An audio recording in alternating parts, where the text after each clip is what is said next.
బావా, పొద్దున్నుంచి ఏమీ తినలేదు. వచ్చి భోంచే బావా. నాకేమొద్దు. బావా, అన్నం మీద అమ్మ మీద అలగకూడదని ఎవరు చెప్పారు కానీ ఒక మాట అయితే మర్చిపోయారు. అమ్మతో పాటు ఆల మీద కూడా అలగకూడదు. నా మీదే కదా మీ కోపం. నన్ను ఆకలి మీద ఎందుకు చూపిస్తున్నారు? అలైక్యా, నీకు అలాంటి సామెతలు సెట్ అవ్వు, కానీ నన్ను విసిగించకుండా వెళ్ళిపో. పొద్దున్నుంచి ఏమీ తినలేదు. వచ్చి కాస్త భోజనం చేయండి అని పిలిస్తే అది విసిగించడమా? అలైక్యా, నీతో వాదించే ఓపిక నాకు లేదు. దయచేసి నన్ను ఒంటరిగా ఉన్నాయి. చాలా రోజుల నుంచి మనం ఒంటరిగానే ఉంటున్నాం. పేరుకే ఒకే గదిలో ఉన్నాం. ఒంటరితనం నాకెలాగో అలవాటైపోయింది. కొత్తగా ఈ పస్తుల ప్రోగ్రాం ఏంటి బావా? ఎన్నిసార్లు చెప్పాలి నీకు విసిగించొద్దని? నిన్ను చూస్తుంటే చిరాగ్గా కూడా ఉంది. అంత పాప నేనేం చేశాను బావా? నన్ను ఎలాగో ఇంట్లో నుంచి పంపించాలని ప్లాన్ చేశారు కదా. అప్పటి వరకు నాకు ఇంట్లో ఉండే హక్కుంది. మీ బాగోగులు చూసుకోవాల్సిన అవసరం కూడా ఉంది. నీ సేవలు నాకేం అవసరం లేదు. దయచేసి ఇక్కడి నుంచి వెళ్ళిపో. వెళ్ళిపో వెళ్ళిపో, ఇదే మాట విని విని నాకు విసుగొస్తోంది బావా. అని అని నాకు కూడా విసుకొస్తోంది. కానీ నీకు మాత్రం బుద్ధి రావట్లేదు. ఇలాగే ఇక్కడే ఉంటే నేనేం చేస్తానో నాకే తెలీదు. Get out.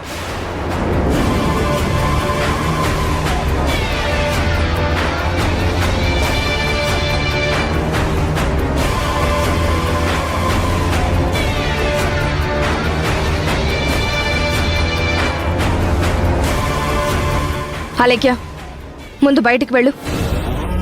అసలేం జరిగిందో తెలుసుకోకుండా నన్ను బయటికి వెళ్ళమంటావేంటి? తెలిసిన విషయం గురించి కొత్తగా తెలుసుకోవాల్సిన అవసరం ఏమీ లేదు. ఏంటి తెలిసిన విషయం? ఓహో, నేను బావని విసిగిస్తున్నాను అనా? పొద్దున్నుంచి పస్తున్నారు. కాస్త భోజనం చేయండి బావా అన్నాను. అది తప్ప? నాకు ఆకలిగా లేదు. ఎవరు నన్ను బలవంత పెట్టాల్సిన అవసరం లేదు.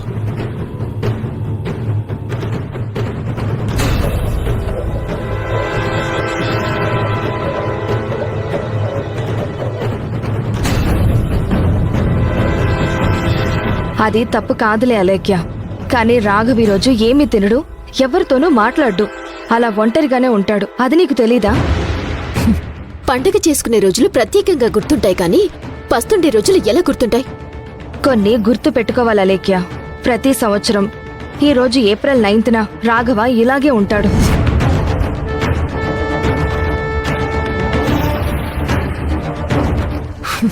ఏంటో గుర్తుపెట్టుకుని మరీ బాధపడాల్సిన విషయం. బావ ఎలాగో నాకు చెప్పడు. కనీసం నువ్వైనా చెప్పు. నెక్స్ట్ ఇయర్ మీతో కలిసి నేను కూడా బాధపడతాను. నువ్వు బాధపడాల్సిన పనిలేదు. వాణ్ణి బాధ పెట్టకుండా ఉంటే చాలు. అసలు రాఘవ్ ఈ రోజు ఎందుకు అలా ఉంటాడో వాడు చెప్పలేదు. ఇంతవరకు తెలుసుకోవాలని నేను అనుకోలేదు. ఎందుకంటే నా తమ్ముడు ఏ కారణం లేకుండా ఏ పని చేయడని నాకు తెలుసు. ఈ రోజు వాణ్ణి ఇలాగే వదిలే. రేపటి నుంచి వాడే నార్మల్ అయిపోతాడు.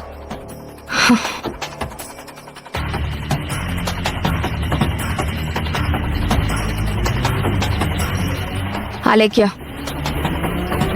భర్తని ప్రేమగా చూసుకోవాలి అనుకోవడం తప్పు కాదు.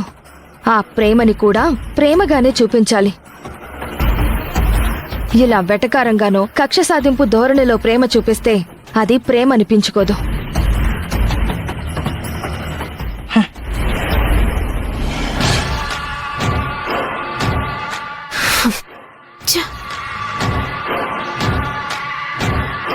ఏంటో ఈ ఇంట్లో కొటేషన్లు అందరూ బాగానే చెప్తారు. కారణాలు అడిగితే మాత్రం నోరు మెదపరు. తెలుస్తుందిలే. కాస్త ఓపిక పడితే అసలు ఈ బావ మౌనవ్రతానికి ఉపవాసానికి కారణం ఏంటనేది ఖచ్చితంగా తెలుస్తుంది. ఖచ్చితంగా తెలుసుకుంటాను.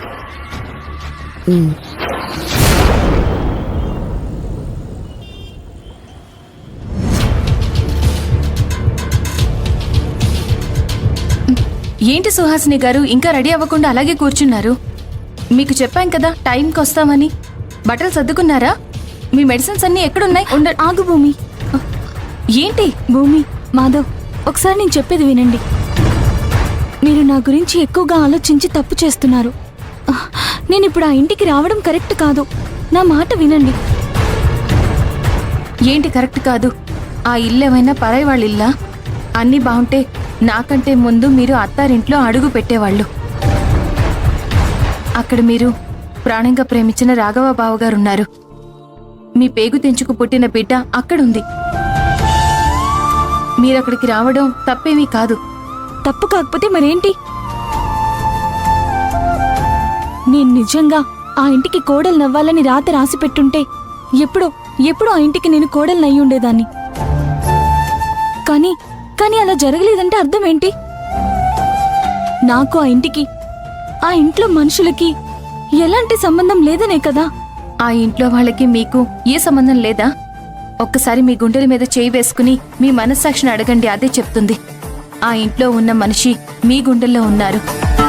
ఆ ఇంటికి మీకు సంబంధం ఉంది అని. మాధవ్, నువ్వైనా నేను చెప్పేది అర్థం చేసుకో. భూమి ఎమోషనల్ గా ఆలోచిస్తుందే కానీ జరగబోయే అనార్థాల గురించి అస్సలు ఆలోచించడం లేదు.